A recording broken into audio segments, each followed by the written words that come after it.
It was a cold, windy afternoon in early December when I first noticed something was off.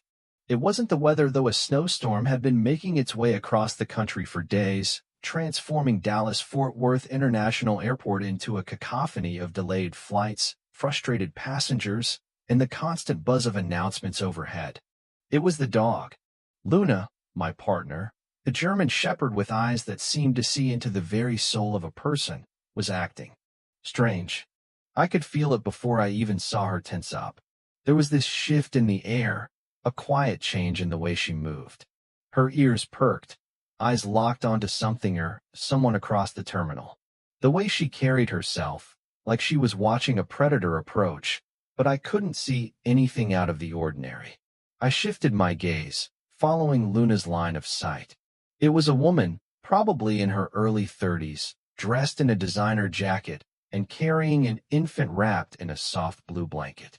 Everything about her screamed, perfectly normal passenger. But Luna was anything but calm. I glanced down at my partner, who had already begun to growl low in her throat, a warning that I hadn't heard in months. Her body was stiff, tail held high and rigid. This wasn't the usual alertness that I would see when she detected something dangerous. No, this was something different, something that sent a chill down my spine. Luna was fixated on that woman and child like she had seen a ghost. "Ma'am, is your dog okay?" A voice behind me snapped me out of my thoughts.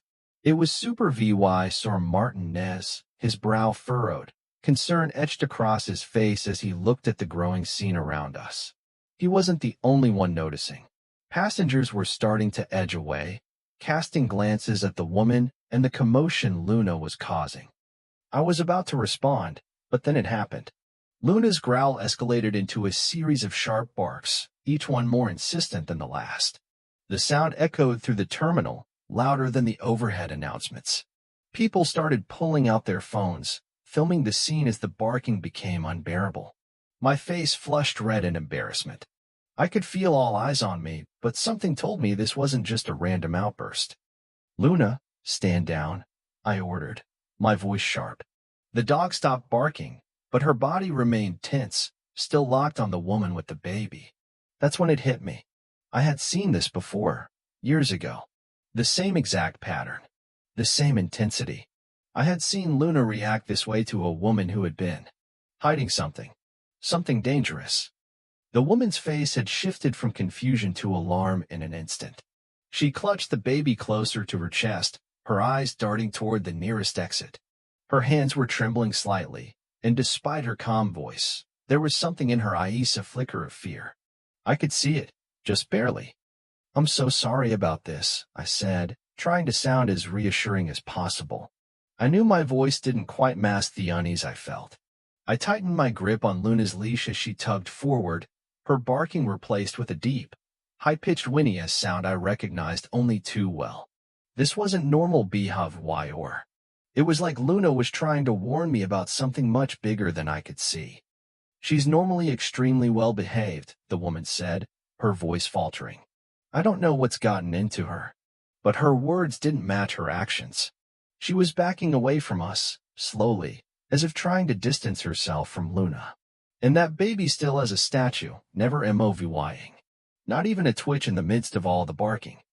I kept my tone light, though my mind was racing. "Which flight are you catching?" I asked, trying to keep the conversation going, to keep her talking. I wasn't buying her calm demeanor anymore. Her story didn't add up. "American Airlines to Chicago," she said, almost too quickly. "Then connecting to Denver. My husband is waiting for us." I raised an eyebrow. "That's odd. All American flights to Chicago were canceled due to the storm. They made an announcement about it over an hour ago." Her eyes widened just slightly, then she recovered quickly. "I meant United. It's been a long day. I'm confused with all the changes." Something wasn't right. My gut told me that the baby hadn't moved, hadn't reacted to Luna's barking. Most babies would at least stir from the noise, but this one nothing. I could feel the pit in my stomach grow deeper. "How old is she?" I asked casually, nodding toward the baby. 8 months, the woman replied, then corrected herself almost immediately. "I mean almost 9 months." Her hand fluttered nervously to the scarf around her neck. "That's interesting," I said, my voice steady. "Because all flights to Chicago were canceled 2 hours ago. You're not on that flight anymore." For a moment, I saw a crack in her facade. Her eyes flickered to the exit again, then back to me. "Please, I really need to get to my gate," she said, her voice tight now, no longer friendly. I pressed on, my suspicions growing by the second. "You said American Airlines, but they're not flying to Chicago. Which gate were you at?" The woman's movements were becoming more erratic. She was now fully backing away, her eyes searching for a way out. It's been such a long day. I really need to." No. "I'm going to need to check your documents," I said, no longer asking. I didn't care how inconvenient this was for her anymore. Something was wrong. It's standard procedure when traveling with an infant. I need to see her birth certificate or passport. Her face flushed. "It's in my checked luggage," she said too quickly. "The airline said I didn't need to keep it with me. She's just a baby." I looked at her with barely contained suspicion. "I'm going to need to see your ID and your baby's documents," I said firmly. The baby still unmovying, still completely silent was the final straw.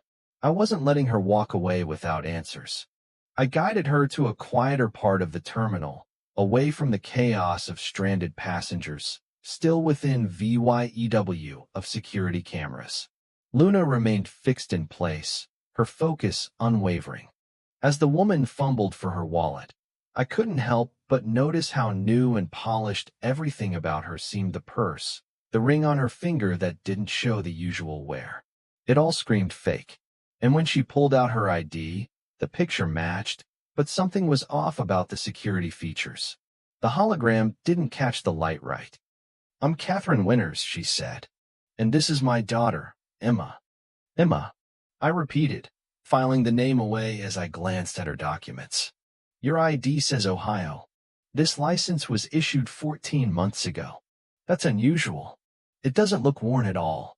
She hesitated for just a moment before answering. "It's new. It's just been a long day." The baby hadn't moved an inch. Not even a small flinch. Not when Luna barked. Not when we spoke. Nothing. That wasn't normal for any child, even a sleeping one. I turned to Luna. She was still in alert mode. And then it hit me. I had to do something. "I'm requesting a medical check for the baby," I said to Dawkins, my colleague who had arrived by this point. "This isn't normal. I've seen enough to know this isn't right." The moment the paramedics arrived and examined the baby, they confirmed it. The child had been sedated. But that wasn't the worst of it. The woman wasn't Catherine Winters. Her real name was Jessica Morris, and she had been released from a psychiatric hospital just weeks ago. The baby she was holding wasn't hers. It was Sophia Mills, her niece, who had been reported missing just a day earlier. Jessica Morris wasn't just a woman with a troubled past. She was a woman on the run, trying to escape a system that she believed had taken her child from her. But she hadn't taken her child. She had taken her sister's child. And with that, the case unraveled. What started as an unusual barking incident in an airport terminal had turned into a life-saving intervention. Thanks to Luna's extraordinary ability to sense when something wasn't right, we had prevented a tragedy. But I couldn't help but wonder, what would have happened if Luna hadn't noticed? What if she hadn't barked? How many lives would have been ruined by Jessica's delusions and the dark secrets hidden behind them? As I sat there, watching Jessica Morris being led away, I couldn't help but feel a sense of relief. Luna had done it again. She had saved a life. And in doing so, she had reminded me of something profound. Sometimes, the deepest wounds create the most remarkable healing. So let me ask you, what do you think? Do you believe that some animals, like Luna, can sense things we can't? Let me know in the comments below. And if you've ever had a gut feeling that turned out to be right, share your story with us. We'd love to hear it. Make sure to hit that subscribe button, because there's more incredible stories like this coming your way.